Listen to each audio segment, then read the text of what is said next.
వెళ్ళినా ఎలాగుంటారు వాళ్ళు? అవునా? చిన్నప్పుడు ఇలా నేర్పిస్తే వాడు పెద్ద అయిన తర్వాత కూడా ఎలా రాస్తాడు? ఇలాగే రాస్తాడు. అది చిన్నప్పుడు ఎట్లా నేర్పించాడు అనుకోండి, ఎట్లా రాస్తారు? రాజుగా ఉంది ఆయన, పైన నుంచొని స్టేజీ మీద నుంచున్నట్టు ప్రతి ఒక్కరు ఆ రాజ్యంలో ప్రతి ఒక్కరు చూపు రాజు మీద ఉండిద్దా లేదా? రాజు యొక్క ప్రతి కదలికని జనాలు గమనిస్తూ ఉంటారు. ఆ అవకాశాన్ని ఉపయోగించుకున్నాడు.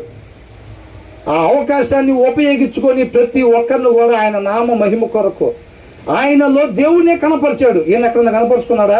ప్రతి చోట బ్యానర్లు పెట్టి పెద్ద పెద్ద కటౌట్లు 300 అడుగులు కటౌట్లు పెట్టించినట్టు ఏమన్నా రాశారు ఎక్కడన్నా? లేదు. దావీదుకి వెళ్ళి చూస్తే ఎవరు కనపడుతున్నారు? ఇదంతా ఎవరు చేసినాయి? ఇదంతా దావీదు చేసినాయి. కానీ మనకి ఎవరు కనపడుతున్నారు? దేవుడే కనపడుతున్నాడు. దాంట్లో ఆ రాజ్యంలో ప్రతి ఒక్కరు రాజు వైపు చూసినప్పుడు ఎవరు కనపడుతున్నారు? దేవుడే కనపడుతున్నాడు. దావీదు యొక్క గుణ లక్షణాలు ఎవరికి కనపడుతున్నాయి? దేవుడియే కనపడుతున్నాయి. ఆ అవకాశాన్ని ఉపయోగించుకున్నాడు. ఆయన నామానికి మాత్రమే మహిమ చెందించాడు. సాష్టాంగ నమస్కారం చేసినట్టుగా తన జీవితాన్ని దేవుడికి సమర్పించుకున్నాడు. బయలుదేరి వెళ్ళిపోయాడు. ఆయన మహాకృపను బట్టి తీసుకొచ్చి మన ముందు పెట్టేది ఇది. ఆ తిన్నని స్కేల్ మన మధ్యలో పెడుతున్నాడు. ఎలా జీవిద్దాం అనుకుంటున్నాం?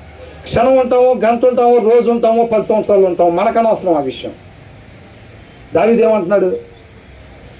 సంవత్సరం ఉంచితే నేను ఎట్లా ఉంటాను, 3 సంవత్సరాలు అయితే ఎట్లా ఉంచుతాను అంటున్నాడా? నువ్వు 10 సంవత్సరాలకి రా, 1000 సంవత్సరాలకి రా, నేను మాత్రం సిద్ధపాటు కలిగి నింద లేకుండా నా జీవితంలో నేను ఉండాలని చెప్పి జాగ్రత్త కలిగి నేను ఉంటున్నా. పడిపోవటమే ఉందండి, పళ్ళు తినటమే ఉంది అవ్వలాగా. దాని పెద్ద కష్టమా? పొయ్యి ఎంత పుల్ల లాంటివి తీసుకుని వెళ్ళి దమ్ము కొట్టేది కష్టమా? ఆడవాళ్ళు కూడా తాగుతున్నారు ఇప్పుడు. అది కష్టమా? తాగకుండా ఉండటం అది తన దమ్మెంతో చూపెడుతున్నాడు. దేవుడు కృపను కోరుకొని దావీదు తన దమ్మెంతో చూపెడుతున్నాడు. ఆయన దారి కూడా చూపిస్తున్నాడు. ఎక్కడి నుంచి వచ్చింది నాకు ఈ బలం అంటున్నాడు. ఆయన దగ్గర నుంచి బలం వచ్చింది. ఆయన లేకపోతే నేను ఏం చేసేవాడిని కాదని అంటున్నాడు. మనకు ఆ సీక్రెట్ కూడా చెప్తున్నాడు. నీకు నాకు ఇవాళ ఆయన్ని ఆశ్రయించడం చేతైతే చాలు, మనం కూడా అట్లా విజయాన్ని పొందుకునేవారుగా ఉంటాం. ఎక్కడికి వెళ్ళినా క్రీస్తుని మాత్రమే కనపరిచేవారు ఉంటాం. మన బిజినెసా, జాబా, హౌస్ వైఫా, లేకపోతే ఎక్కడన్నా సరే.